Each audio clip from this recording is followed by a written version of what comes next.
Praise the lord. దేవుని పరిశుద్ధ నామముకి స్తోత్రము కలుగునగాక. ఈరోజు ఒక టాపిక్ గురించి మనము మాట్లాడదాం.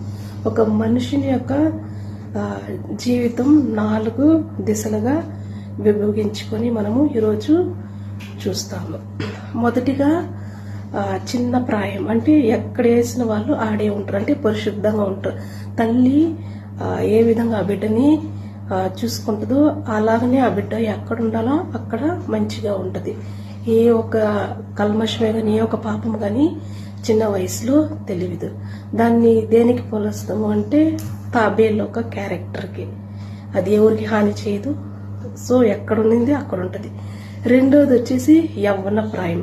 యవ్వన ప్రాయం వచ్చేసి ఎలా ఉంటుందంటే మనసు ఒక్క రీతిగా ఉండదు. కోతి లాంటి శాస్త్రాలు ఒక మనిషికి ఉంటుంది.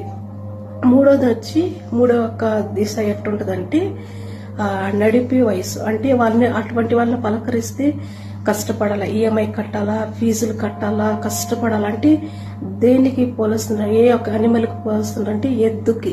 ఎద్దు ఎంత కష్టపడుతుంది కదా, ఆ విధంగా ఆ నడిపి వయసు వాళ్ళు కష్టపడతారు. నాలుగోది వచ్చేసి ఎలా అంటే 60, 50 అబోవ్ ఉండేవాళ్ళు, ఆ వయసు గల వాళ్ళు ఎలా ఉంటారంటే కుక్కలా ఉంటారు. ఆ ఒక ఏజ్ వాళ్ళకి వచ్చి ఎట్టుంటుందంటే కొన్ని రోజులు తన బిడ్డలు కొడుకు ఇంట్లో ఉంటారు, కొన్ని సంవత్సరాలు కొడుకు ఇంట్లో, కొన్ని సంవత్సరాలు కూతురు ఇంట్లో ఉండి లాస్ట్గా ఆడికి తిరిగి కుక్కలా జీవితం అక్కడ తిరిగి ఇక్కడ తిరిగి లాస్ట్కి ఏం చేస్తారు, వాళ్ళ జీవితాన్ని మరణిస్తారు. సో ఈ 4 దిశలో నువ్వు ఏ ఒక వయసుకు చెందిన వాడిగా ఉండాలా అంటే యవ్వన వయసు. యవ్వన వయసు ఎవరి కొరకు ఉండాలా?